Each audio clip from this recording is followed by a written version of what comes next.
दोस्तों नमस्कार। आज की ये वेबिनार, आज की ये लाइव इंडक्शन हमने रखी है स्पेशली हमारे सीए के central council member CA doctor Raj Chawla ji से बातचीत करने के लिए, क्योंकि आपको मालूम है कि इस वर्ष हमारे सेंट्रल काउंसिल के और रीजनल काउंसिल के इलेक्शंस हैं जो 6 और 7 दिसंबर को होने वाले हैं। और हमारे माननीय central council member CA doctor Raj Chawla ji एक बार फिर कंटेस्ट कर रहे हैं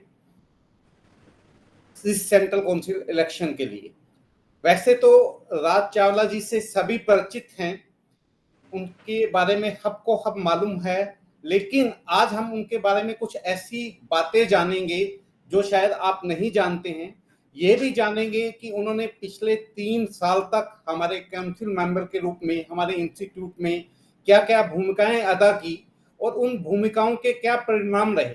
हम ये भी जानेंगे कि आने वाले काउंसिल टर्म के लिए उनके क्या विचार हैं, क्या मैनिफेस्टो है, क्या उद्देश्य के हाथ वो दोबारा काउंसिल में अपना समय देना चाह रहे हैं, अपना मूल्यवान समय लगाना चाह रहे हैं और मेंबर्स की सेवा करना चाह रहे हैं।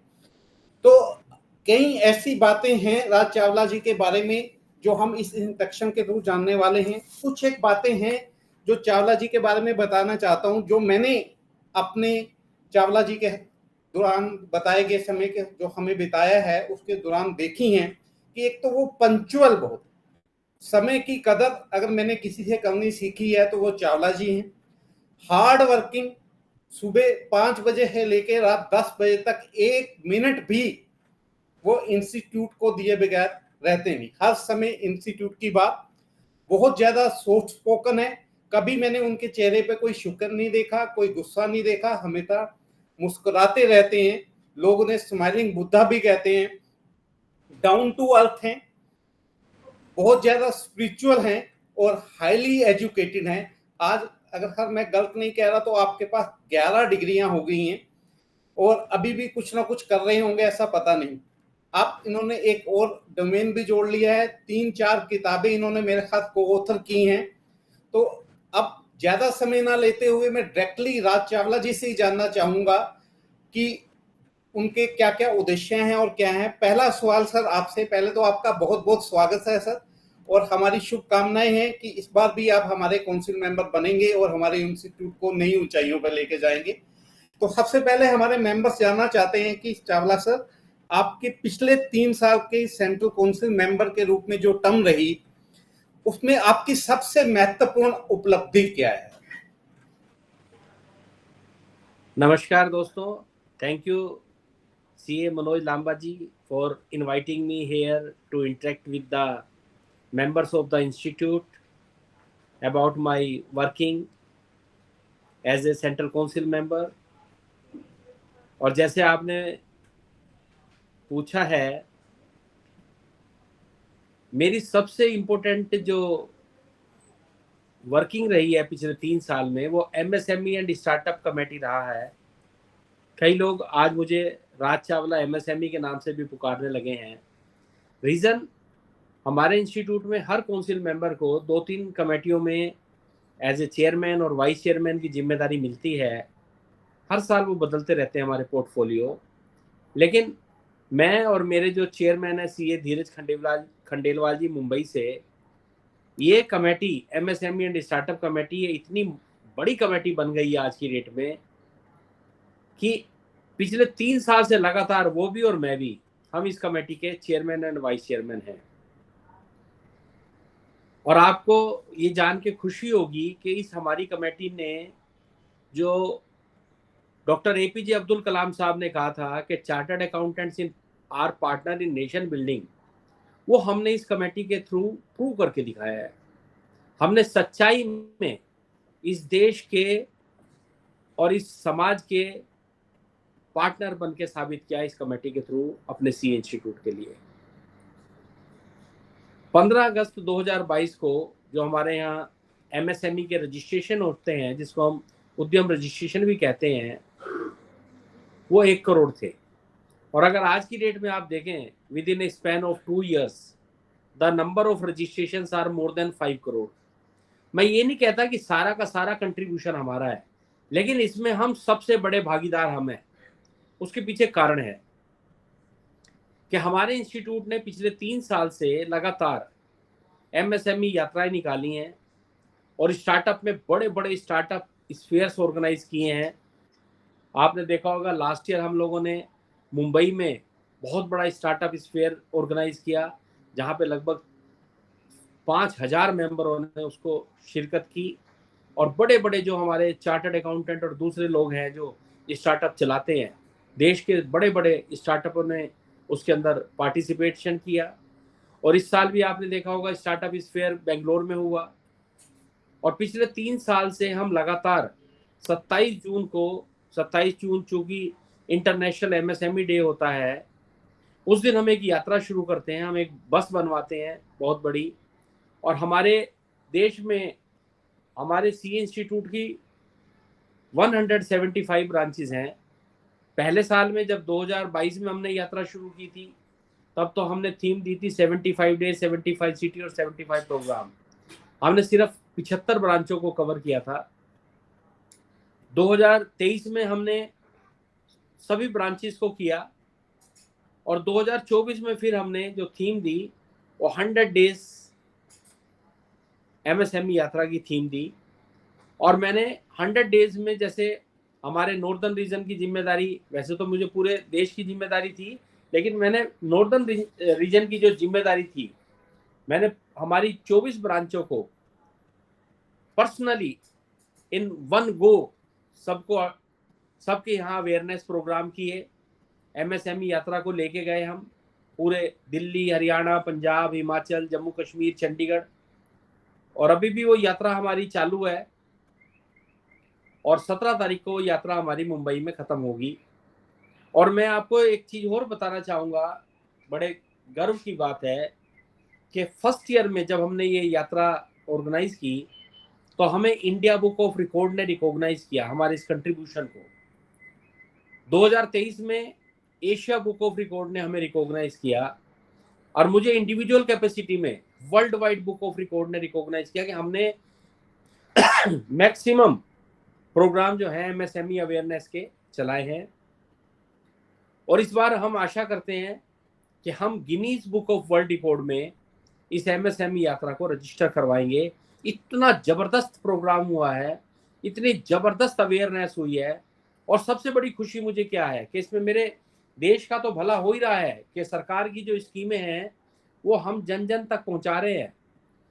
हम इस एमएसएमई के द्वारा, इस यात्रा के द्वारा, हम अपने जो हमारे चार्टर्ड अकाउंटेंट भाई बहन लोग हैं जिनको प्रोफेशनल अपॉर्चुनिटी की जरूरत है, उसको हमने जो एमएसएमई की स्कीम्स सरकार ने एमएसएमई सेक्टर के लिए दी हैं, हमने उसको कन्वर्ट कर दिया है। हमने एक बुक भी बनाई है इसके लिए, और उस कन्वर्जन को हमने कहा है कि how this opportunity can be converted as a professional opportunity for the chartered accountant. Scheme सरकार की है और हमारे एमएसएमई सेक्टर के लिए है, लेकिन उसमें चार्टर्ड अकाउंटेंट कैसे पार्टिसिपेट कर सकता है और कैसे उसको प्रोफेशनल अपॉर्चुनिटी कन्वर्ट कर सकता है, ये हमने किया सर। तो मुझे बहुत ज़्यादा खुशी है। मेरे तो अब बिल्कुल दिलो दिमाग में एमएसएमई हर समय रहती है। लास्ट ईयर भी आपने देखा होगा सेक्शन 43 बीएचआई, बड़े लोग परेशान थे, उसका भी निवारण हमने इस एमएसएमई यात्रा से लोगों को खुश किया, सेटिस्फाई किया, अवेयरनेस किया। जो लोगों के अंदर डर था उस डर का दूर करवाया, सॉल्यूशंस बताए कि कैसे हम इस चीज से पार पा सकते हैं। बहुत अच्छा, बहुत विस्तार से सर आपने बताया, और मैं इस बात का साक्षी हूँ क्योंकि मैं राज जी के हाथ इस स्टार्टअप यात्रा में भी रहा और काफी शहरों में मैंने भी विजिट किया। तो मैंने देखा कि राज जी आजकल एमएसएमई के हाथ जीते हैं, एमएसएमई खाते हैं, एमएसएमई सोचते हैं। तो इन्होंने एमएसएमई के नाम पर इंस्टीट्यूट का जो नारा था, हमारा पार्टनर इन नेशनल बिल्डिंग, उस नेशन बिल्डिंग के पार्टनर्स को वाक्य में साकार करके दिखाया है। और हम ऐसी उम्मीद करते हैं कि इंस्टीट्यूट के लिए नया गौरव लाएंगे जब हमारा नाम एमएसएमई और स्टार्टअप यात्रा के लिए Guinness book of world record में दर्ज हो जाएगा। तो सर आपके प्रयासों के लिए आपको बहुत बहुत बधाई। इसके अलावा मेंबर्स सर हमारे ये भी जानना चाहते हैं कि आप बहुत सारी कमेटियों में रहे, आप टैक्स कमेटी में रहे, आप taxation audit quality review board में रहे, आपने पीयर रिव्यू बोर्ड में भी काम किया। आप एग्जामिनेशन कमेटी से भी जुड़े हुए हैं, आप CMIB में रहे, आप UDI डायरेक्टरेट में भी रहे। पिछले 3 सालों में आपने बहुत सारी जिम्मेवारियां इंस्टीट्यूट में संभाली मेंबर्स के लिए। हर एक कमेटी में आपका क्या क्या योगदान रहा, अपने मेंबर्स के लिए क्या क्या नया किया, हम पूरे विस्तार से जानना चाहते हैं, ताकि हम अपना सही सही रिपोर्ट कार्ड मेंबर्स को दे सकें कि हमने वाकया में कुछ करके दिखाया है।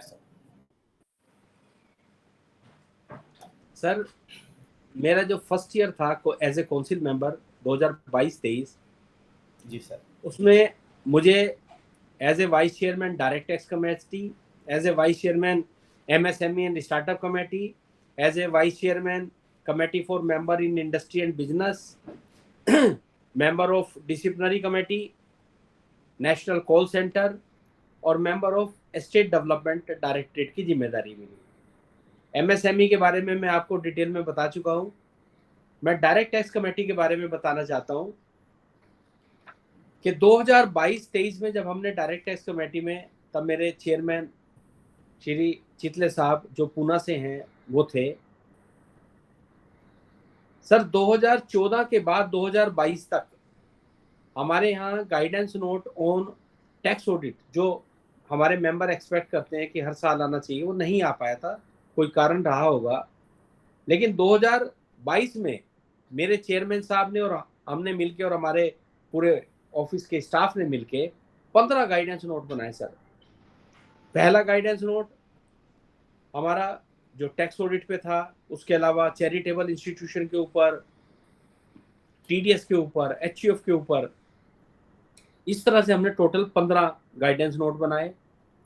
दूसरा जो मैं कमेटी में चेयरमैन वाइस चेयरमैन था MSME and start member in industry and business में, ये मेरा सौभाग्य रहा कि उस साल मैंने अपने चेयरमैन जो आज हमारे प्रेसिडेंट साहब हैं CA रंजीत कुमार अग्रवाल जी, वो चेयरमैन थे और मैं उनका वाइस चेयरमैन था। सर हमारे यहाँ जो न्यूली क्वालिफाइड चार्टर्ड अकाउंटेंट के लिए कैंपस होता है, उसकी सैलरी मिनिमम 6 लाख थी कि कोई भी अगर हमारे यहाँ पार्टिसिपेट करने कंपनी आएगी तो 6 लाख रुपए से कम ऑफर नहीं करेगी हमारे किसी मेंबर को। तो चूंकि महंगाई को देखते हुए और हमारी पढ़ाई की इम्पोर्टेंस और पढ़ाई की मेहनत और पढ़ाई का सब कुछ देखते हुए हमने अपनी कमेटी में डिस्कशन किया और पास किया कि हम इस 6 लाख को 9 लाख रुपए करना चाहते हैं। और हमारे उस समय के जो प्रेसिडेंट साहब थे उन्होंने उसकी अप्रूवल दी और हमने इसको 1.5 गुना सैलरी कर दी सर। अभी भी 9 लाख ही चल रही है और मेरा तो ये कहना है कि ये 9 लाख अब 12 लाख होना चाहिए, क्योंकि जिस तरह से महंगाई बढ़ रही है तो हमें उसका भी ध्यान रखना चाहिए। इसके अलावा सर मैं बोर्ड ऑफ डिसिप्लिन में था। बोर्ड ऑफ डिसिप्लिन में भी हमने हाईएस्ट केसेस को रिजोल्व किया। इसके अलावा जब मैं इलेक्शन लड़ा था 2021 के दिसंबर का, तो मेरे मैनिफेस्टो का एक पॉइंट था कि हम CA इंस्टीट्यूट में फ़ोन करते हैं, कोई फ़ोन ही रिसीव नहीं करता। हमारी बहुत शिकायत रहती थी हमारे मेंबर्स स्टूडेंट की, और ख़ासकर जो बाहर लोग बैठे हैं वो कैसे संपर्क करें इंस्टीट्यूट के साथ। तो हमने अपनी बात रखी प्रेसिडेंट साहब के सामने और प्रेसिडेंट साहब ने मुझे नॉर्थ रीजन से सेलेक्ट किया और हमने सर नेशनल कॉल सेंटर बनाया नोएडा के अंदर, जो 90 सीटर कॉल सेंटर है, जो मंडे टू सैटरडे और सुबह 9 से रात के 9 बजे तक काम करता है। 5-6 लैंग्वेज में वो लोग आपके क्वेश्चन का रिप्लाई देता है। मान लीजिए कोई आदमी चेन्नई से है, तमिल है और वो हिंदी भी नहीं बोलता और इंग्लिश भी नहीं बोल पा रहा है, तो तमिल में जवाब चाहता है तो उसको तमिल में जवाब मिल रहा है। हिंदी इंग्लिश तो है ही है, बाकी भी हमने और रीजनल लैंग्वेजेस को कवर किया इसमें। तो इस तरह से सर ये मेरा फर्स्ट ईयर का रिपोर्ट कार्ड है जो हमने अपने मेंबर्स स्टूडेंट के लिए किया। सेकेंड ईयर में मैं बताना चाहूँगा सर, मैं चेयरमैन था taxation audit quality review board, इसको बोलते हैं TAQRB। और मैं ये अपने मेंबर्स को बताना चाहूंगा कि TAQRB में प्रोफेशनल्स, हमारे चार्टर्ड अकाउंटेंट के लिए जो प्रैक्टिस में है उनके लिए प्रोफेशनल अपॉर्चुनिटी है। हमारा इंस्टीट्यूट सेलेक्टिव बेसिस पे टैक्स ऑडिट रिपोर्ट्स को सेलेक्ट करके, और हमारे ही जो एम्पैनल में जो चार्टर्ड अकाउंटेंट्स होते हैं, इसके एम्पैनलमेंट के लिए आपको कोई एग्जाम नहीं पास करना है, कुछ नहीं है। सिर्फ आपको जो है 10 ईयर का एक एक्सपीरियंस होना चाहिए। तो आप इंस्टीट्यूट कॉन्फिडेंशियलिटी के बेस पे आपको रिपोर्ट देता है, तो आपने चेक करके रिव्यू करके इंस्टीट्यूट को देना है, और जिसमें आज की डेट में 15,000 रुपए लगभग हमें एज ए फीस हम उस प्रोग्राम की, उस रिव्यूइंग की आपको देते हैं। 2 CP आवर्स का स्ट्रक्चर्ड क्रेडिट भी मिलता है। तो इसकी हमने बहुत अवेयरनेस की, और मैं आपको बताऊं हाईएस्ट पीयर जो TAQR भी हैं ये लास्ट ईयर हमने किए। इसके अलावा मैं MSME का वाइस चेयरमैन हूं, ये मैं पहले बता चुका हूं। और तीसरा, मैं UDN डायरेक्टरेट में इसका कन्वेनर था, चेयरमैन था। और इसमें भी बड़ी अच्छी बात एक हुई हमारे साथ, जब से UDN आया था, क्योंकि UDN में क्या होता है कि डाटा कैप्चर हो जाता है। डाटा कैप्चर है तो सारा का सारा डाटा हमारे कंप्यूटर्स में रहता है, हमारे सर्वर में रहता है। उसकी वजह से क्या होता था कि लास्ट डेज में जो हमारे सर्वर है वो स्लो हो जाता था, तो मेंबर्स की बड़ी शिकायत होती थी, सर ये घूमता रहता है, चलता ही नहीं है। तो तब उस केस में हम लोगों को बड़ी परेशानी आती थी, मेंबर्स को भी बहुत प्रॉब्लम आती थी। तो हमने अपने वेंडर से बात करके और इसमें जो आर्काइव्स में डाटा था उसको रिमूव करवाया, ताकि जो मेन डाटा है वो वहां पे रहे। और इसमें काफी रिफॉर्म्स भी हमने किए, जैसे कोई भी आपने UDN जनरेट कर लिया तो आप उसको कभी भी 2 साल बाद, 4 साल बाद भी उसको जो है रिवोक कर सकते थे। तो वहां पे रेस्ट्रिक्शन लगा दी कि आप उसको 48 घंटे के अंदर अगर चाहें तो रिवोक कर सकते हैं, उसके बाद आप इसको रिवोक नहीं कर पाएंगे। पहले तो उसकी वो जो सेंसिटिव थी वो ही नहीं बन पा रही थी।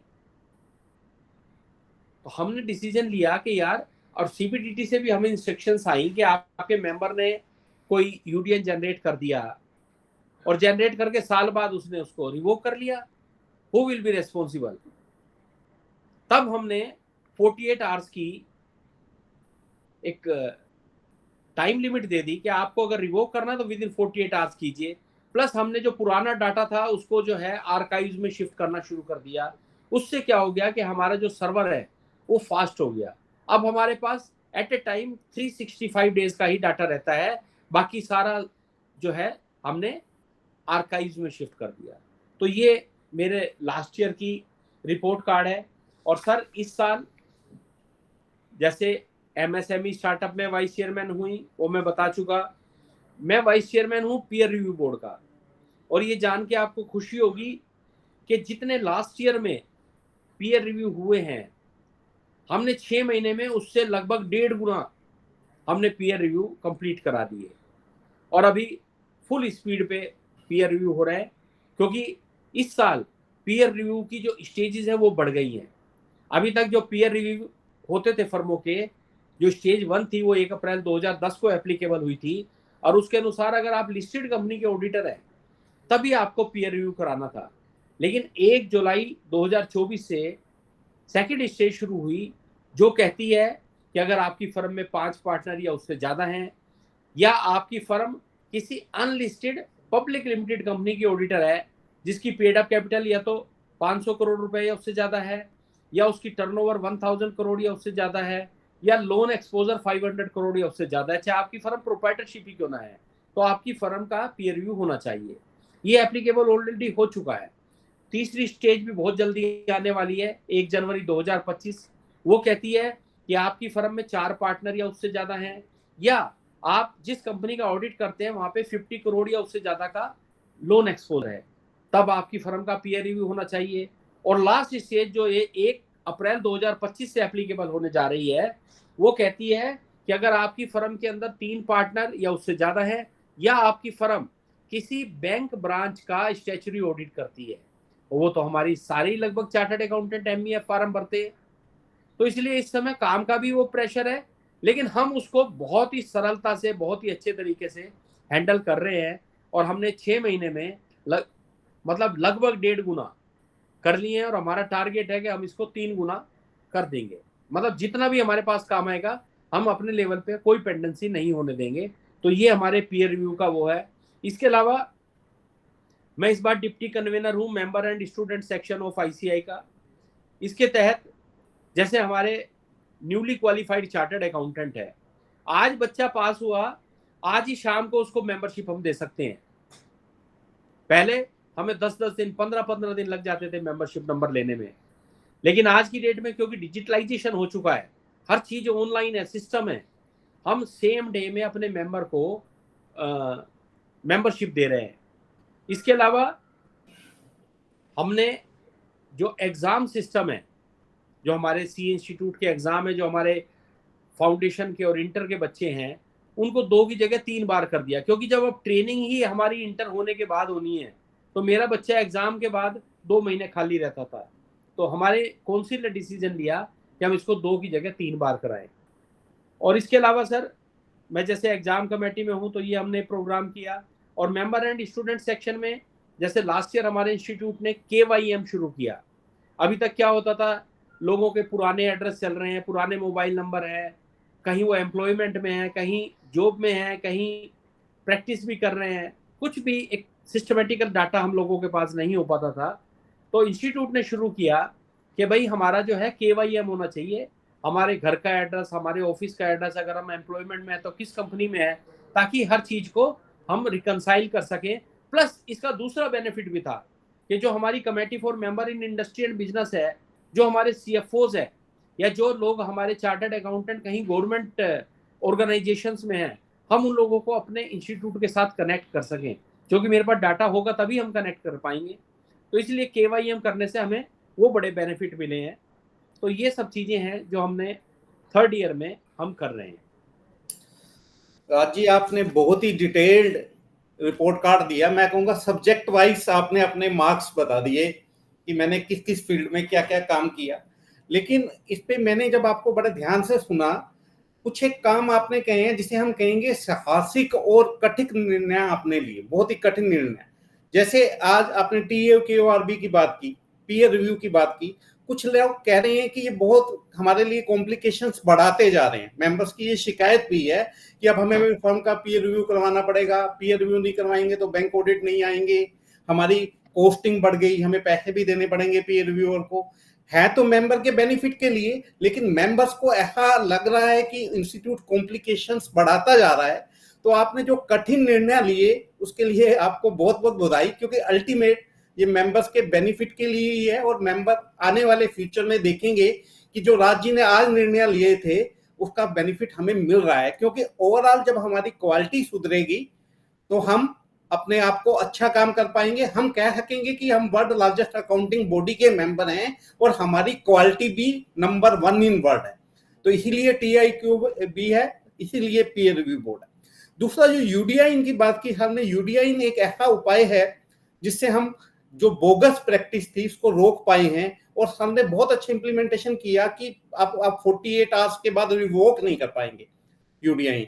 जिस सर के टाइम में इंप्लीमेंट हुआ, इससे भी मेंबर काफी नाराज भी हुए कि हम कोई गलत काम हो गया या कोई मिस्टेक रहेगी तो हम नहीं कर पाएंगे। लेकिन ओवरऑल मेंबर के बेनिफिट के लिए, क्योंकि अगर आपने साइन किया है तो मतलब आपने सब कुछ चेक कर लिया था और सब कुछ ठीक ठाक था, तभी आपने साइन किए थे। लेकिन आज जैसे हमारे मोदी जी कहते हैं ना कि कठिन निर्णय ले रहा हूं लेकिन आपकी बेहतरी के लिए ले रहा हूं, तो राज जी के लिए भी बधाई है इस बात के लिए कि उन्होंने कठिन निर्णय जरूर लिए हैं, लेकिन अल्टीमेट मेंबर्स कुछ समय बाद अनुभव करेंगे कि ये उनके लाभ के लिए थे, उनके बेनिफिट के लिए थे। तो सर, आपने इतने इतने साहसिक निर्णय लिए, आपको क्या लगता है कि इनमें से कौन सा काम करना आपके लिए सबसे चुनौतीपूर्ण रहा, या ऐसा कौन सा काम था जो आपको लगता है कि मैंने कर दिखलाया, ये करना बहुत मुश्किल था? देखिए, आज की डेट में आप कोई भी काम करते हैं, हर तरह की दुनिया, हर तरह की बातें होती हैं जी।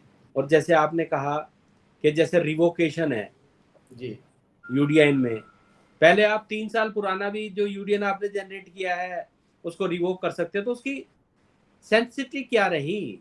बिल्कुल, जब हम इसका प्रपोजल लेके आए तो बहुत इसके लिए चैलेंज आए। हालांकि CBDT का जो प्रपोजल था वो तो ये था कि रिवोकेशन का सिस्टम ही नहीं होना चाहिए, लेकिन फिर भी हमने रिक्वेस्ट करके इसको 48 आवर्स पे सेटल डाउन किया। कि कई बार होता है जल्दीबाजी में कोई गलती लग गई हमारे मेंबर से, तो 48 घंटे सफिशिएंट टाइम है। और उसके अलावा 48 घंटे के अलावा मुझे 60 डेज का टाइम अलग भी तो मिलता है। बिल्कुल। मुझे यूपीएन जनरेट करने के लिए 60 दिन का टाइम अलग मिलता है, और 2 दिन ये हो गए मेरे लिए, तो मेरे तो 62 दिन हो गए मुझे। तो ये बहुत बड़ा हमें लगता था कि भाई ये है। और इसी तरह से जैसे हमने ये भी एग्जाम का किया कि एग्जाम हमारे फाउंडेशन और इंटर के 3 बार हो, तो इसमें हमारे स्टाफ के लिए बड़ी मुश्किलें थी। आप भी समझ सकते हैं कि एग्जाम, आज आईसीआई का एग्जाम जिसे ऑनरेबल सुप्रीम कोर्ट ने भी, जिसकी सराहना की किसी दूसरे प्रोफेशन के लोगों ने, जब केस चल रहा था तो वहाँ पे ऑनरेबल सुप्रीम कोर्ट ने मेंशन किया कि अगर एग्जाम लेना सीखना है तो जाइए आईसीआई के पास, उनसे सीख के आइए। आज हमारे इंस्टीट्यूट की इतनी अच्छी छवि है सी एग्जाम के लिए कि परिंदा भी पर नहीं मार सकता। और इसको, हालांकि टारगेट हमारा 4 बार का है फाउंडेशन के लिए, अभी हम 3 बार पे लाए हैं। उससे क्या होगा कि जो मेरा बच्चा जिसने एग्जाम दिया, मान लीजिए 15 दिन उसको एग्जाम टाइम होता है, एग्जाम जिसमें चलते हैं दोनों ग्रुप के, उसके बाद महीने 1.5 महीने में रिजल्ट आ जाता है, तो 2 महीने बाद बच्चे को रिजल्ट पता लग गया। अब जिस बच्चे ने आगे की तैयारी करनी है तो वो तो फंसा रहता है, और जिस बच्चे ने पढ़ लिया और किसी वजह से फेल हो गया, आज की डेट में हम उसे फेल नहीं कहते, अनसक्सेसफुल कहते हैं। सक्सेस और अनसक्सेस, हमारे प्रेसिडेंट साहब ने बहुत अच्छी टर्म दी है। तो उसको लगता था यार मैंने सब कुछ पढ़ा हुआ है, अब मैं 4 महीने तो मेरे पास बहुत ज्यादा है। तो हमने कहा क्यों ना हम उन बच्चों का, क्योंकि पहले तो ट्रेनिंग में बच्चे इन्वॉल्व रहते थे, अब चूंकि हमारा जो नया कैरिकुलम आया है इसके तहत हमने ट्रेनिंग भी 3 की जगह 2 साल कर दी, प्लस ये कह दिया कि अब आप ट्रेनिंग इंटर होने के बाद ही करेंगे, और इंटर होने के बाद करेंगे, और उस ड्यूरेशन में कोई आपकी जीएमसीएस वगैरह या आईटी की कोई ट्रेनिंग नहीं होगी, only practical CA training. Exam institute की तरफ से कोई का एग्जाम नहीं होगा, इंस्टीट्यूट की कोई ट्रेनिंग नहीं होगी, सिर्फ आपको आर्टिकलशिप करनी है अच्छे से। तो मेरा बच्चा फ्री है, फाउंडेशन का बच्चा भी फ्री है, इंटर का भी बच्चा फ्री है। तो उसको 6 महीने को 4 महीने करना एक बहुत बड़ा इंस्टीट्यूट के लिए चैलेंज था, लेकिन I am thankful to the council और हमारे ऑनरेबल प्रेसिडेंट वाइस प्रेसिडेंट, जिन्होंने ये सख्त डिसीजन लिया कि नहीं, हमने इसको 4 महीने में ही करना है। हमारे इंस्टीट्यूट की वर्किंग बहुत ज़्यादा बढ़ जाती है, जो काम हमें साल में 2 बार करना था वो साल में 3 बार करना है। आप समझ सकते हैं कितनी कॉन्फिडेंशियलिटी होती है, पहले पेपर बनाना, फिर एग्ज़ाम कंडक्ट करना, फिर उन सबको रिजल्ट आना, तो बहुत सारी चीज़ें होती हैं। लेकिन ये बड़े अच्छे सक्सेसफुल हुआ है, और इससे हमारे बच्चे भी बहुत खुश हैं। सर आपने अपना पूरा रिपोर्ट कार्ड पूरा डिटेल्स के दे दिया। अब एक बार फिर से आप जो चुनावी मैदान में हैं, लोग आपके मैनिफेस्टो को जानना चाहते हैं। आने वाले काउंसिल टेन्योर जो अब आई थिंक 3 साल की बजाय 4 साल की होगी, अगले 4 सालों के लिए आपका क्या रोड मैप है, क्या मैनिफेस्टो है, क्या प्लान है? आपने मेंबर्स के लिए बहुत कुछ कहा, बहुत डिटेल में आपने बताया हर चीज। आने वाले टाइम में हमारे मेंबर्स को आपसे क्या अपेक्षाएं रखनी चाहिए, आपको क्यों वोट देना चाहिए, आप बताइए। सर मेरा आज की डेट में मेरे को सबसे ज़्यादा जो मेरा एक कोर सब्जेक्ट है वो एमएसएमई एंड स्टार्टअप कमेटी है, जो सी इंस्टीट्यूट की है। मैंने उसी में 3 साल काम किया है और बहुत यात्राएं की हैं, बहुत लोगों से मिला हूँ। जब हमने फर्स्ट ईयर भी अपनी एमएसएमई यात्रा निकाली तो हमें एमएसएमई मिनिस्ट्री के लोग हमारे साथ चले, एनएसआईसी के लोग चले, एसबीआई के लोग चले, सिडबी के लोग चले, एक्सिम बैंक के लोग चले, और इनवॉइस स्मार्ट के लोग चले। तो मैंने इन सबसे बहुत कुछ सीखा, और मैंने इसके ऊपर 2-3 किताबें भी लिखी हैं जो अपने मेंबर्स को हमने फ्री डिस्ट्रीब्यूशन भी किया है। और हमने इसके अंदर एक प्रोफेशनल अपॉर्चुनिटीज डेवलप की। मैं 2-3-4 आपको बताना चाहूंगा, और जो मेरा एक मैनिफेस्टो का भी है कि भाई हमारे, क्योंकि आज जो भी हमारे प्रैक्टिसिंग चार्टर्ड अकाउंटेंट हैं उनको काम चाहिए। और पहले तो ट्रेडिशनल प्रैक्टिस होती थी कि हमने इनकम टैक्स की रिटर्न भर दी, हमने जो है बैंक ऑडिट कर लिया, या अपना कंपनी ऑडिट कर लिए, टैक्स ऑडिट कर लिए। लेकिन आज जमाना बदल रहा है, आज ग्लोबलाइजेशन हो रहा है। आज हम घर पे बैठ के अमेरिका की कंपनियों की अकाउंट आउटसोर्सिंग का काम कर सकते हैं। आज वर्ल्ड के 5 बड़े कंट्री, चाहे वो अमेरिका है, यूरोप में इंग्लैंड है, ऑस्ट्रेलिया है, ये सारे कंट्री भारत से उनकी अकाउंटिंग हो रही है। अगर अमेरिका में पिज्जा भी बिकता है तो उसकी बिलिंग इंडिया से हो रही है। तो मैं चाहता हूं कि मैंने अपने प्रेसिडेंट साहब से भी रिक्वेस्ट की, हमारे चेयरमैन साहब ने भी की, कि हम एक सेक्शन 8 कंपनी बनाएं, क्योंकि आज भारतवर्ष में हमारी 175 ब्रांचें हैं, हमारे पास पूरे सेटअप है। अगर हम एक सेक्शन 8 कंपनी बना दें स्टार्टअप की, जो हमारा इंक्यूबेशन सेंटर होता है, आज आईआईटी ने, बहुत यूनिवर्सिटीज ने अपने इंक्यूबेशन सेंटर बनाए, और आज जो हमारी नई जनरेशन चार्टर्ड अकाउंटेंट की आ रही है, या हमारे स्टूडेंट भी हैं, वो इतने इंटेलिजेंट और इतने अच्छे हैं। अगर हम उनको इस तरफ थोड़ी सी मोटिवेट कर दें, उनको सपोर्ट कर दें, तो मैं समझता हूं इससे अच्छा कोई काम नहीं होगा। हम देश की तरक्की में भी भागीदार बनेंगे, हम अपने प्रोफेशन की तरक्की में भी भागीदार बनेंगे, और उस फैमिली की, उस मेंबर की भी तरक्की में भागीदार बन सकेंगे। तो ये मेरा ऑब्जेक्टिव है कि मैं सेक्शन 8 कंपनी इंस्टीट्यूट में बनवा के, और अपने इंस्टीट्यूट के मेंबर और स्टूडेंट को स्टार्टअप के ज़्यादा से ज़्यादा उनको गाइडेंस और सपोर्ट करके इसमें काम करूं। प्लस जो सरकार, भारत सरकार एमएसएमई की स्कीम देती है एमएसएमई सेक्टर के लिए, उसको कन्वर्ट करके, और कैसे मेरा चार्टर्ड अकाउंटेंट जो है उसके अंदर प्रोफेशनल अपॉर्चुनिटी डेवलप कर सकता है। जैसे मैं एग्जांपल के तौर पे बताता हूं कि सरकार एमएसएमई सेक्टर को विदाउट कोलेटरल सिक्योरिटी 5 करोड़ रुपए तक का लोन देती है। पहले ये 31 मार्च 2023 तक 2 करोड़ था, और 1 अप्रैल 2023 से 5 करोड़ हो गया। मेरे चार्टर्ड अकाउंटेंट से अच्छा कौन हो सकता है जो इस चीज को, बैंक से क्लाइंट को लोन दिलाने में महत्वपूर्ण भूमिका अदा कर सकता है। अच्छी खासी फीस भी मिलती है ऐसे में। आज हमारे बहुत चार्टर्ड अकाउंटेंट हैं जो फंडिंग का काम करते हैं, क्योंकि बैंक से जब लोन लेने जाएगा मेरा क्लाइंट, तो बैंक वाले को आईटीआर चाहिए, जीएसटी रिटर्न चाहिए, बैलेंस शीटें चाहिए, प्रोजेक्शंस चाहिए। वो चार्टर्ड अकाउंटेंट से अच्छा कौन रोल प्ले कर सकता है सर? तो हम उससे दिलवा सकते हैं। एमएसएमई सेक्टर के अंदर बहुत सारी ऐसी स्कीम है, जैसे उदाहरण के तौर पे ट्रेडमार्क है। अगर आप एमएसएमई के अंदर रजिस्टर्ड हैं, तो ट्रेडमार्क में आपको 50% फीस देनी है। Standard fees is 9,000, but if you are a registered MSME, in that case you have to pay only 4,500। और एमएसएमई मिनिस्ट्री आपको 10,000 रुपए की रियम्बर्समेंट देती है। अगर मेरा चार्टर्ड अकाउंटेंट अपने क्लाइंट को समझाए कि सर आप अपना ट्रेडमार्क रजिस्टर्ड कराइए, 4,500 उनको दीजिए, 5,500 रुपए मुझे दीजिए, और 10,000 रुपए की जो है आप ये इसकी ग्रांट क्लेम कर लीजिए, रियम्बर्समेंट क्लेम कर लीजिए। इसी तरह से एमएसएमई की जो डिलेड पेमेंट है, उसके लिए एमएसएमई मिनिस्ट्री ने एमएसएमई समाधान पोर्टल बनाया है, रिकवरी। हम चार्टर्ड अकाउंटेंट से अच्छा कौन रोल प्ले कर सकता है? हमें हर बैलेंस शीट में पता है कितना उसका अमाउंट पेबल है, क्या बिल है, क्या डिलीवरी है, सारी चीजें डाल के, और हम अपने क्लाइंट को कंसल्टिंग कर सकते हैं, उसकी रिकवरी प्रोसेसिंग में सपोर्ट कर सकते हैं, अच्छी खासी फीस मिल सकती है हमें।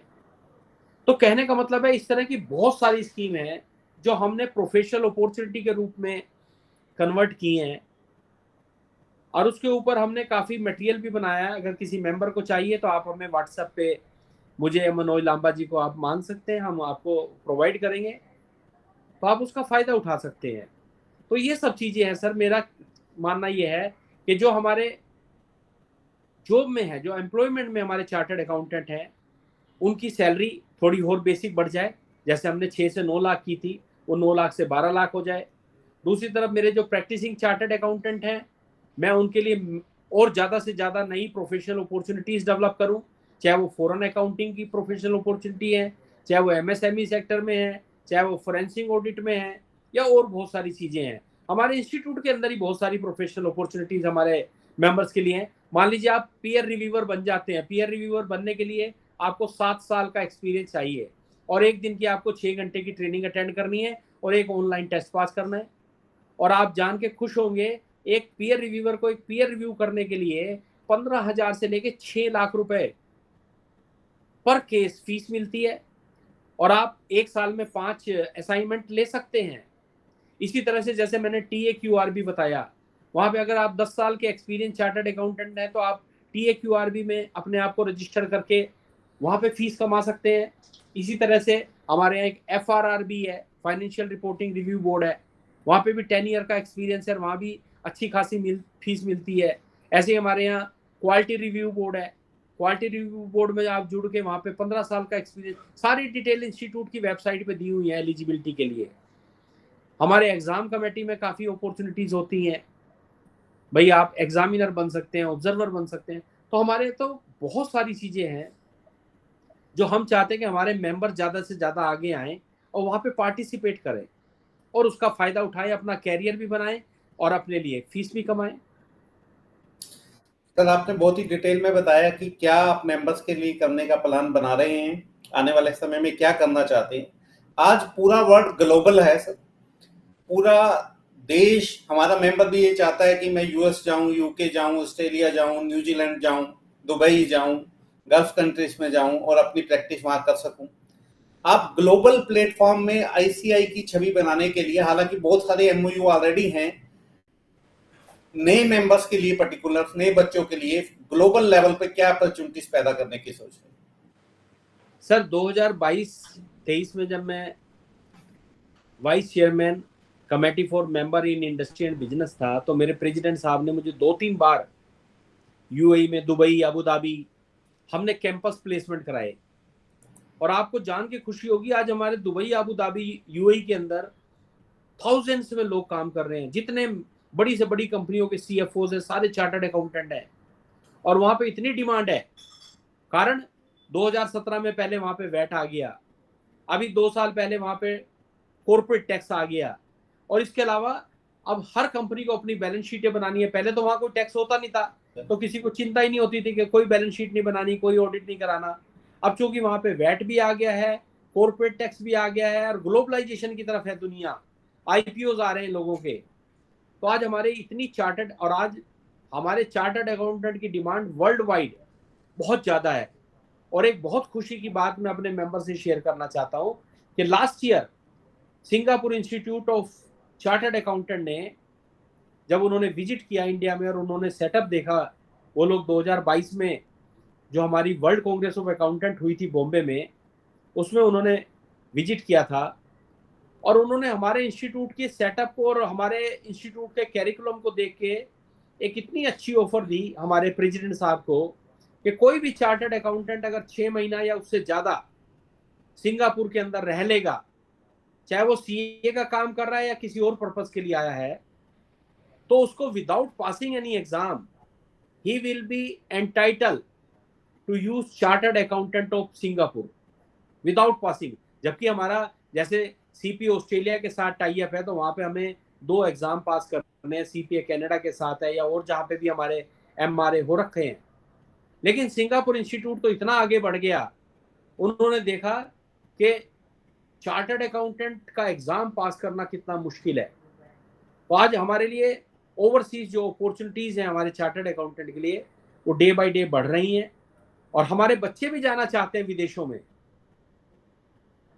तो बहुत सारे हमारे इंस्टीट्यूट के टाई अप्स हैं, चाहे वो फॉरेन अकाउंटिंग के रूप में कह लीजिए, अगर आपने एम्प्लॉयमेंट के रूप में जाना है तो एम्प्लॉयमेंट के रूप में कह लीजिए, कैंपस के थ्रू भी हम उसकी रिक्रूटमेंट करवाते हैं। तो इस तरह से, और मैंने जैसे स्टार्टअप बताया, स्टार्टअप के अगर हमारा सिस्टम बन जाए तो स्टार्टअप तो वर्ल्ड वाइड सेम लैंग्वेज समझता है। तो बहुत सारा सर हमारे लिए अपॉर्चुनिटीज हैं हमारे यंग चार्टर्ड अकाउंटेंट्स के लिए। सर, जैसे आपने भी बात की स्टार्टअप्स की, और स्टार्टअप्स में हमारे यहाँ स्टार्टअप को फंडिंग करने के लिए हर सारा वर्ड तैयार है। और जो सेक्शन 8 वाली आपकी कंपनी का सुझाव है, अगर हमारी हर ब्रांच एक इंक्यूबेशन सेंटर में कन्वर्ट हो जाए तो हर सारे वर्ड से हमारे चार्टर्ड अकाउंटेंट को फंडिंग मिल सकती है। और हम कहते हैं कि we are the best business consultant in the world, हमारी बड़ी वर्ल्ड की फर्स्ट अकाउंटिंग बॉडी है हम। तो ऑटोमेटिकली ऐसा सिस्टम डेवलप हो जाएगा कि हमारे चार्टर्ड अकाउंटेंट दुनिया भर में सबसे सशक्त चार्टर्ड अकाउंटेंट होंगे। तो आपकी विजन की बहुत कदर करते हैं सर, हम लोग आपके विजन के साथ हैं, और मेंबर भी इसको अप्रिशिएट करेंगे अगर सेक्शन 8 वाली कंपनी हमारी इनकॉर्पोरेट हो जाती है और आप प्रयासों में सफल होंगे तो हमारा राष्ट्र निर्माण का काम भी जो है वो सफल होगा। तकनीकी रूप, आज टेक्नोलॉजी का युग है सर। हालांकि इंस्टीट्यूट ने लास्ट ईयर एक कमेटी भी बनाई, एआई इन आईसीआई, मेंबर को टेक्निकली स्ट्रॉन्ग करने के लिए। एआई को मैं कहता हूं sir accounting innovation, artificial intelligence नहीं कहता, अकाउंटिंग इनोवेशन कहता हूं। तो इस अकाउंटिंग इनोवेशन को अब फर्दर इनोवेट करने के लिए, क्योंकि हम वर्ल्ड बेस्ट अकाउंटेंट हैं, हमें बेस्ट बनाने के लिए टेक्नोलॉजी के इस युग में टेक्नोलॉजी के साथ ही चलना पड़ेगा। जो टेक्नोलॉजी के साथ नहीं चलेगा हमारा मेंबर, वो पीछे रह जाएगा। तो टेक्नोलॉजिकली स्ट्रॉन्ग बनाने के लिए मेंबर्स के आपके विजन में क्या है? सर हमारे सीए इंस्टीट्यूट ने इस साल ये एआई इन आईसीआई एक नई कमेटी बनाई, और इस कमेटी के थ्रू हमारे जो इस समय 2 सेंटर ऑफ एक्सीलेंस चल रहे हैं, एक हैदराबाद में, एक जयपुर में, वहाँ पे हम सर्टिफिकेशन कोर्स करा रहे हैं। और इसके अलावा भी जो ब्रांचेस भी हमसे डिमांड कर रही हैं, और वर्चुअल भी इंस्टीट्यूट इन पे सेमिनार कर रहा है, वर्कशॉप कर रहा है, सर्टिफिकेट कोर्सेज कर रहा है। और इसके द्वारा जो आने वाला टाइम है, आज आप देख रहे हैं कि रात को जब हम न्यूज़ देखते हैं, इवन आज तक के ऊपर, तो जो वेदर की फोरकास्टिंग है वो हमारी जो आर्टिफिशियल पर्सन है वो करती है। आज आर्टिफिशियल इंटेलिजेंस का इतना ज़माना हो गया है, हर चीज़ के अंदर हम लोग सोशल मीडिया यूज़ करते हैं, हर जगह आर्टिफिशियल इंटेलिजेंस यूज़ हो रही है। और अभी हमारे प्रेसिडेंट साहब ने अपने सीए इंस्टीट्यूट की चैट जीपीटी भी लॉन्च कर दी है, जो हमारे मेंबर्स के लिए भी है, हमारे स्टूडेंट्स के लिए भी है। जितना भी हमारे इंस्टीट्यूट का मटेरियल है, चाहे वो जर्नल्स हैं या बैकग्राउंड मटेरियल हैं, वो सारे उसके अंदर डाल दिए। अब मैं एक आपसे बड़ी अच्छी बात शेयर करना चाहता हूँ। अभी तक हम कोई चीज़ खोज करते थे तो गूगल पे जाके डाल देते थे, लेकिन गूगल के डाटा की ऑथेंटिसिटी नहीं होती है। गूगल में तो कोई भी डाटा अपलोड कर सकता है, तो उससे नुकसान क्या होता है कि अगर किसी ने गलत डाटा अपलोड कर दिया, गलत डेट अपलोड कर दी, और वो गलती से गूगल में आपकी क्वेरी के रेस्पॉन्स में आ गई, तो आपका जवाब गलत हो सकता है। लेकिन जो चैट जीपीटी है, वहां पे मैक्सिमम ऑथेंटिक डाटा जाता है। हमारे इंस्टीट्यूट ने अपने डाटा को जो है वहां पे अपलोड किया है, तो जो हमें रिजल्ट्स मिलेंगे उसमें 99% एक्यूरेसी होगी कि वो ठीक ही होगा। तो आज हमारे इंस्टीट्यूट ने चैट जीपीटी शुरू कर दी है। आपको कोई भी इंफॉर्मेशन, कोई भी केस लो चाहिए, कुछ भी चाहिए, ये सारी चीजें अवेलेबल हैं। तो हमें सबको अपडेट तो होना पड़ेगा सर्वाइव करने के लिए। हमें टेक्नोलॉजी सीखनी पड़ेगी सर, ये मेंबर को मेरा संदेश है, क्योंकि टेक्नोलॉजी को हमें सीखना है। जैसे एक बच्चों के लिए बात बताता हूँ, एग्जाम में सर मैंने क्या देखा, मेरा बेटा भी सीए कर रहा है, तो वो ये बताता है कि 75 साल में हमारे 150 एग्जाम हो गए, हर 6 महीने में एग्जाम होता है। तो 150 साल में कौन सा क्वेश्चन कितनी बार पूछा गया, एक क्वेश्चन अगर 50 बार रिपीट हुआ तो उसका इस बार भी आने के चांसेस ज्यादा है, उसका क्या आंसर होना चाहिए। तो member just in fraction of seconds ये जान सकता है कि ये क्वेश्चन कितनी बार पूछा गया, और उस क्वेश्चन का आंसर क्या लिखना है। जैसे सर ने कहा, चैट जीपीटी बता देगा। और एक बहुत अच्छी चीज वहां पर ये आ रही है सर जीपीटी में, कि बच्चा अपना पेपर लिखे, अपलोड करे, तो वो आपको एक्सपेक्टेड मार्क्स बता रहा है सर, कि आप कितने एक्सपेक्टेड मार्क्स मिल जाएंगे सर। तो कुछ अच्छी चीजें हो रही हैं, लेकिन हमें टेक्नोलॉजी अपने जीवन में अडॉप्ट करनी पड़ेगी। सर अगला सवाल, हमारे 78% फर्म सर आइदर स्मॉल हैं या मीडियम इंटरप्राइजेस हैं, एसएमपी की डेफिनेशन में आती हैं, और वो लोग ही हमारे काउंसिल मेंबर से हमेशा डिमांड करते रहते हैं कि हमारे लिए कुछ कीजिए, हमारे लिए कुछ कीजिए। बिग 4 के लिए सब कुछ होता है, हमारे लिए कुछ नहीं होता। तो उनके लिए आपके पास क्या रोड मैप है सर? जैसे मैंने बताया कि हमारी एसएमईज के लिए हम जगह जगह सेमिनार करके एमएसएमई और स्टार्टअप कमेटी, चूंकि जो कमेटी होती है मैं तो उसी की बात कर सकता हूँ जी, तो हमने उसके अंदर प्रोफेशनल अपॉर्चुनिटीज डेवलप की हैं। और मेरे ऑनरेबल प्रेसिडेंट साहब ने मुझे एक और इंटरनेशनल आईफैक की एक कमेटी है, एडनबर्ग ग्रुप, इस साल अभी 4 नवंबर को मेरे जो उसमें मेंबर हैं एडनबर्ग ग्रुप के, जिनका मैं टेक्निकल एडवाइज़र हूँ, सीए राजेंद्र कुमार जी चेन्नई से, वो चेयरमैन बनने जा रहे हैं। और एडनबर्ग ग्रुप का काम क्या है कि वर्ल्ड की 175 जो हमारी अकाउंटिंग बॉडीज हैं, उसकी जो ऑर्गेनाइजेशन है उसका नाम है IFAC, international federation of accountant. IFAC का वो ग्रुप है, एडनबर्ग ग्रुप, जो प्रोटेक्ट करता है हमारे एसएमई सेक्टर के इंटरेस्ट को और उनके लिए नई प्रोफेशनल अपॉर्चुनिटीज डेवलप करता है। तो मेरा तो एक ऑब्जेक्टिव ये भी है कि हम वर्ल्ड वाइड जो अकाउंटिंग का वर्क है, अभी तो हम 5-6 कंट्री का ही करते हैं, जहां जहां पे भी अकाउंटिंग आज, चूंकि डिजिटल जमाना है, वर्चुअल जमाना है, हम घर बैठे कोई भी काम कर सकते हैं, तो हम ये फॉरेन अकाउंटिंग के काम को ज्यादा से ज्यादा बढ़वाएं। और अभी पीछे आपने देखा होगा जो गुजरात में गिफ्ट सिटी भी बनी है, अगर आपने वहां पे कंपनी इनकॉर्पोरेट करके और वहां पे आप ये अकाउंटिंग आउटसोर्सिंग का काम करते हैं तो उसके ज्यादा बेनिफिट आपको मिल रहे हैं। तो इस तरह की चीजें जो ग्लोबलाइजेशन के लिए, आज इंडिया में हमारे पास यूथ भी है, स्किल्ड यूथ भी है, और हमारे चार्टर्ड अकाउंटेंट जैसा इंटेलिजेंट लोग भी हैं, मेहनती लोग हैं, तो हम उनको फॉरेन का काम, फॉरेन अकाउंटिंग का काम दिला के सर हम उनका अपग्रेडेशन कर सकते हैं, हम उनके लिए नई प्रोफेशनल अपॉर्चुनिटीज डेवलप कर सकते हैं। और बहुत काम है, मैं आपको बताना चाहता हूँ, विदेशों में जो काम $200 पर आवर के हिसाब से होता है, वो इंडिया में $20 में करके भी हमें लगता है कि हमने बहुत कमाई कर ली। तो आप सोचिए कितना स्कोप है सर काम का। तो हम फॉरेन में जो हमारे अकाउंटिंग का वर्क है उसको ज़्यादा से ज़्यादा अपने चार्टर्ड अकाउंटेंट्स के लिए इजी कराएं, ताकि छोटे शहरों में भी लोग बैठे हुए, क्योंकि आज इंटरनेट इतना अच्छा है, आज छोटे शहर में आप सोनीपत, पानीपत में कहीं पे भी जाइए, हर जगह इंटरनेट बहुत अच्छा 5G चल रहा है। तो हम उनके लिए भी एक ऐसा सिस्टम बनवा दें कंपनी के थ्रू या जैसे भी है, ताकि वो आउटसोर्सिंग उनके लिए इजी हो जाए, उनको ये ना ढूंढना पड़े कि मैं काम कहाँ से लाऊं। तो ये हमारा एक ऑब्जेक्टिव है सर। पर हमारे मेंबर्स की एक ही शिकायत रहती है इंस्टीट्यूट में, हालांकि बहुत काम हुआ है, कि मेंबर्स के सर्विसेज को लेके, चाहे वो फॉर्म्स को रिलेटेड लेके है या एग्जामिनेशन को रिलेटेड है, या कोई किसी मेंबर की प्रॉब्लम आ रही है तो उसके लिए आपने बताया कि कॉल सेंटर भी अब बन गया है 9995 हालांकि फिर भी मेंबर्स अभी भी काफ़ी प्रॉब्लम फेस करते हैं। जैसे अभी KYM को लेके बहुत दिक्कत आई मेंबर्स को, कई तरह की और टेक्निकल ग्लिचेस है UDI में भी। तो इंस्टीट्यूट की फंक्शनिंग को सुधार करने के लिए, जिससे हमारे मेंबर ज़्यादा परेशान ना हों, और परेशान हों भी क्यों, जब इतने टेक्नोलॉजी की बातें कर रहे हैं, जब मेंबर्स के लिए टेक्नोलॉजी ला रहे हैं, तो इंस्टीट्यूट अपने अंदर AI को कैसे अडॉप्ट करे, इसके लिए आपका क्या विजन?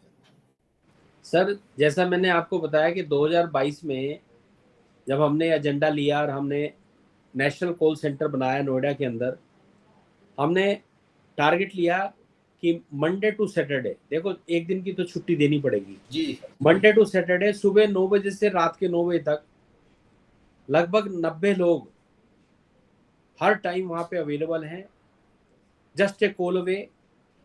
फोन नंबर है 9997599975। आप यहाँ फोन कीजिए, 90% आपकी प्रॉब्लम रिजोल्व हो जाएगी।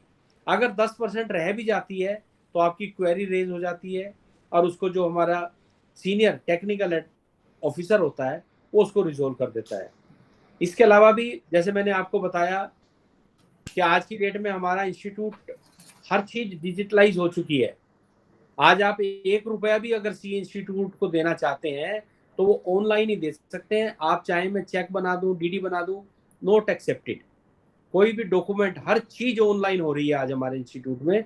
तो जैसे जैसे डिजिटलाइजेशन बढ़ता है वैसे वैसे अकाउंटेबिलिटी बढ़ती है सर, और हमारा इंस्टीट्यूट इस काम में बहुत अच्छे अच्छे काम कर रहा है। आज हमारे मेंबर्स, स्टूडेंट बहुत खुश हैं और बहुत अच्छा फीडबैक भी आ रहा है। तो मैं समझता हूँ कि हम आने वाले टाइम में और इसमें जितना बेटरमेंट हो सकता है हम वो करेंगे सर। सर इस पे मैं एक सुझाव देना चाहता हूँ अपना, कि मेंबर्स को फीस को लेके बड़ी दिक्कत आती है, जैसे इस बार भी KIM को लेके दिक्कत आई, तो हम आज इस टेक्नोलॉजी के युग में ऑटो डेबिट की फैसिलिटीज दे दें मेंबर को, कि हर साल 1 अप्रैल को हमारी फीस डेबिट हो जाए। सर ऐसा स्टेप हम अडॉप्ट कर सकते हैं? देखो मैं तो ये तो देखो, हमारे यहाँ तो जो भी इंस्टीट्यूट में डिसीजन होते हैं काउंसिल होती है, पर चूंकि मैं उस कमेटी का डिप्टी डायरेक्टरेट हूँ, उसका कन्वेनर हूँ, डिप्टी कन्वेनर हूँ उस डायरेक्टरेट का, मैं जरूर आपके सुझाव को अपनी काउंसिल तक पहुँचाऊँगा। और इसमें जो KYM है, ठीक है, मैं मानता हूं आज हमारे मेंबर्स को परेशानी हुई है, लेकिन आपको जान के ये भी खुशी होगी कि KYM होने की वजह से कई मेंबर थे जिन्होंने COP लिया हुआ, उनको मालूम ही नहीं है कि मुझे COP लेना है कि नहीं लेना है। उन्होंने COP लिया हुआ है, तो उन लोगों के कई लोग थे जो COP लिया हुआ है अनजाने में, और फीस भी पे कर रहे हैं और एम्प्लॉयमेंट में है। तो इस तरह की बहुत सारी चीजें आई। मान लीजिए कोई मेंबर रहने वाला J&K का है या पंजाब का है, दिल्ली में रह के जॉब कर रहा है, उसकी कोई कोरेस्पोंडेंस घर जाती है, या वो किराए के मकान में रहता था, दूसरे मकान में शिफ्ट हो गया, बड़ी तरह की लोगों को परेशानी थी। KYM होने से हर चीज अपडेट हो गई। हमारे इंस्टीट्यूट के पास एक MIS सिस्टम डेवलप हो गया। हमारे कितने लोग एम्प्लॉयमेंट में हैं, कितने प्रैक्टिस में हैं, कितने बिजनेस में हैं, और एम्प्लॉयमेंट में है तो क्या गवर्नमेंट एम्प्लॉयमेंट में है या सेमी गवर्नमेंट में है या प्राइवेट एम्प्लॉयमेंट में है। और कई हमारे आज आपको जान के खुशी होगी कि more than 1000 chartered accountant public services में है, जो IAS, IPS, IRS और मिनिस्ट्रीज में काम कर रहे हैं। ऑनरेबल सुप्रीम कोर्ट के भी हमारे मेंबर जो हैं चार्टर्ड अकाउंटेंट जजेस हैं, हाई कोर्ट के जजेस हैं, छोटी कोर्ट के भी जजेस हैं, ट्रिब्यूनल्स के मेंबर हैं। आज हमारे इंस्टीट्यूट ने committee for member in public service बनाई है, उसके थ्रू हम उन लोगों को भी कैटर करते हैं, उनकी सर्व करते हैं, जिससे हमारी ब्रांड बिल्डिंग बनती है। तो हमारे इंस्टीट्यूट में इस तरह के बहुत अच्छे अच्छे काम हो रहे हैं, और हम चाहेंगे इसको और आगे बढ़ाया जाए, और KYM से हमें ज़्यादा से ज़्यादा हम लोगों को अप्रोच कर पाएंगे और उनको अपने इंस्टीट्यूट के साथ जोड़ पाएंगे। अब सर एक अंतिम सवाल मेरा आपसे कि ICI के मेंबर्स और स्टूडेंट के वेलफेयर को लेकर, बेसिकली बेवेलेंट का फंड का मामला आता है, हमेशा बेवेलेंट फंड की बात की जाती है, तो ICI के मेंबर्स और स्टूडेंट के कल्याण के लिए आपकी दीर्घकालीन योजनाएं क्या है? साथ ही साथ हमारे प्रेसिडेंट साहब ने एक विजन अभी देखा है, जैसी दृष्टि वैसी सृष्टि, तो आपकी दृष्टि ICI के बारे में क्या है, और अगले 4 सालों में आप ICI की दृष्टि कैसे बदलने वाले हैं, ये मेंबर्स को आप बताइए सर। अंतिम सवाल। देखिए सर, मेरी दृष्टि तो बहुत पॉजिटिव है, मैं तो बहुत पॉजिटिव आदमी हूँ। आपने देखा होगा पिछले 15 साल से मैं लगभग 1 लाख लोगों को डेली अपडेट भेजता हूँ, और वो टेक्निकल अपडेट से पहले 2 पॉजिटिव जो कोट्स हैं होते हैं मेंशन करता हूँ, क्योंकि मेरे तो गुरु ने सिखाया था कि अगर मैं किसी को फूल बांटूंगा तो खुशबू तो मेरे हाथों में भी आएगी। बिल्कुल। अगर मैं आपकी माथे पे चंदन का तिलक लगाऊंगा तो पहले तो मेरे अंगूठे में ठंडक आएगी। तो मैं अगर आपसे अच्छी बातें करूंगा, अच्छे काम करूंगा, मेरी दृष्टि अगर अच्छी होगी तो मेरी सृष्टि अच्छी होगी। और बहुत अच्छी एक कोटेशन भी मैं आपसे शेयर करना चाहता हूँ यहाँ पे। कहते हैं कि watch your thought that become your word, and watch your word that become your action, and watch your action that become your habit, watch your habit that become your character, watch your character that become your destiny. मेरे WhatsApp की आप उस पर भी देखेंगे तो मैंने यही वाली कोटेशन लगाई हुई है। तो मैं तो इस टाइप का इंसान हूँ कि अपने थॉट्स पे कंट्रोल करने की कोशिश करता हूँ। और मनोज जी, मैं आपको बताता हूँ, मैंने जीवन में आज तक 30 साल से ज़्यादा हो गए मुझे गाड़ी चलाते हुए, मैंने कभी गाड़ी में हॉर्न भी यूज़ नहीं करता, क्योंकि मेरा तो ये मानना है कि जितने आप शांत रहेंगे उतने ही ज़्यादा आपका जो है थॉट प्रोसेस बेटर होगा। क्योंकि ठहरे हुए जल में ही आप अपना प्रतिबिंब देख सकते हैं, उबलते हुए कभी भी नहीं देख पाएंगे। जितना लाइफ में हमारे ठहराव होगा उतनी ज़्यादा हमारी डिसीजन मेकिंग अच्छी होगी। ठीक है ना जी। तो हम तो इंस्टीट्यूट के लिए एक और बड़ी अच्छी बात कहते हैं कि मेरे पिताजी ने तो अपना सरनेम मुझे मेरे नाम के बाद लिखने को दिया। मैं राज चावला हूँ, मेरा नाम राज है, और चावला मुझे अपने परिवार से उनसे मिला है। लेकिन मेरे CA इंस्टीट्यूट ने मुझे CA मेरे नाम से भी पहले लिखने के लिए दिया है। तो मेरे लिए तो ये एक पेरेंटल बॉडी है, और मैं हमेशा अपने इस CA इंस्टीट्यूट के लिए नतमस्तक रहता हूँ। मैं तो यूपी के मुजफ्फरनगर के एक गाँव का इंसान, पर मेहनती जरूर हूँ, मेहनत की। आज मैंने CA भी पास कर लिया, और जैसा आपने बताया CA के जैसी 10 डिग्रियां और मैंने ले ली हैं, और अभी भी पूरी एक इच्छा रहती है कि और कुछ करें हम। और यही गाइडेंस, यही मोटिवेशन हम अपने आने वाली जनरेशन को भी देना चाहते हैं कि हमारे बच्चे ज़्यादा से ज़्यादा सिंसियर हों, ऑनेस्ट हों, और अपना डेडिकेटेड हो अपने प्रोफेशन के प्रति। और जैसा आपने बेनेवलेंट फंड की बात की, हमारे सीए इंस्टीट्यूट के अंदर अपना एक सीए बेनेवलेंट फंड है। कोई भी हमारे मेंबर को कोई मेडिकल की प्रॉब्लम है या कोई दूसरी प्रॉब्लम होती है तो फैमिली को सपोर्ट करने के लिए वो एक क्राइटेरिया है, उसमें हम लमसम पेमेंट भी इंस्टीट्यूट उनको देता है और मंथली भी देता है। अगर उनके बच्चे छोटे हैं, अभी घर में कोई इनकम का साधन नहीं है, तो इंस्टीट्यूट उसको बेनेवलेंट फंड के थ्रू सपोर्ट करता है। और अब हमारा इंस्टीट्यूट हमारे बच्चों को भी सेम सपोर्ट कर रहा है। जो हमारे स्टूडेंट्स हैं उनको भी मेडिकल के लिए भी सपोर्ट करता है और दूसरी तरफ भी फैमिली के हिसाब से भी सपोर्ट करता है। इसके अलावा हमारे इंस्टीट्यूट ने कई स्कीमें चलाई हुई हैं।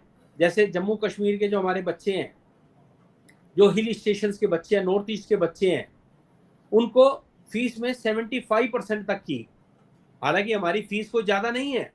आज की डेट में भी अगर आप देखें तो सीए कोर्स करने में टोटल 75,000 रुपीज़ खर्च होते हैं और उस 75,000 के अगेंस्ट में भी हमारा इंस्टीट्यूट तो 1 लाख रुपए की बाई बैक गारंटी दिलवाता है आपको स्टाइपेंड के रूप में।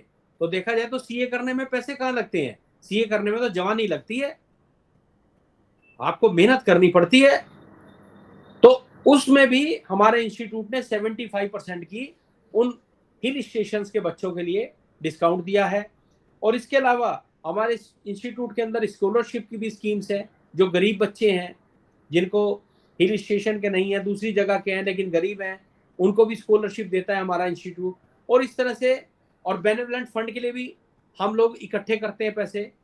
और मैंने पीछे अपने एक जानकार से, एक हमारे सीए मेंबर ने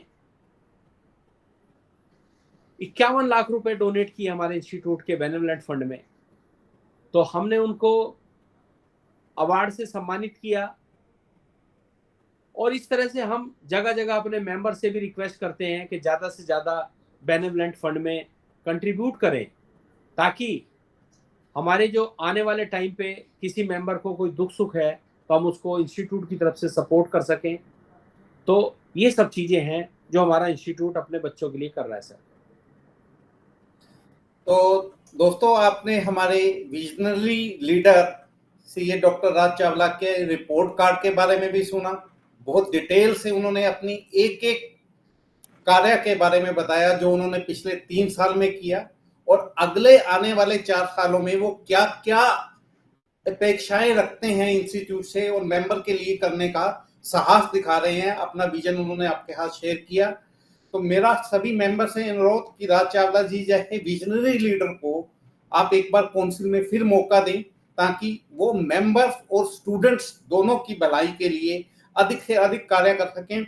और अगर आप चाहते हैं कि हम इस विजन में कुछ चीजें और इंक्लूड करें, तो आप अपने सुझाव भी इस वीडियो को बाद इसके कमेंट बॉक्स में जरूर दें, ताकि हम अपने मैनिफेस्टो में से इंक्लूड कर इसे और बेहतर बनाने का प्रयास कर सकें। और मेरा सभी मेंबर से अनुरोध कि ऐसे विजनरी लीडर को जो अपने रिपोर्ट कार्ड देने की क्षमता रखता है और ये बताने की क्षमता रखता है कि मेंबर के लिए क्या कर सकता है, उसके विचारों को सुने, देखें, भालें और उसके बाद अपना मतदान का प्रयोग करें। और अगर आपको लगता है कि राज जी जैसा विजनरी और हार्ड वर्किंग लीडर आपके साथ है, तो अपना फर्स्ट प्रेफरेंस वोट देकर उन्हें काउंसिल में एक बार फिर मौका दें, ताकि वो मेंबर की भलाई के लिए, इंस्टीट्यूट की भलाई के लिए, नेशन की भलाई के लिए काम कर सके।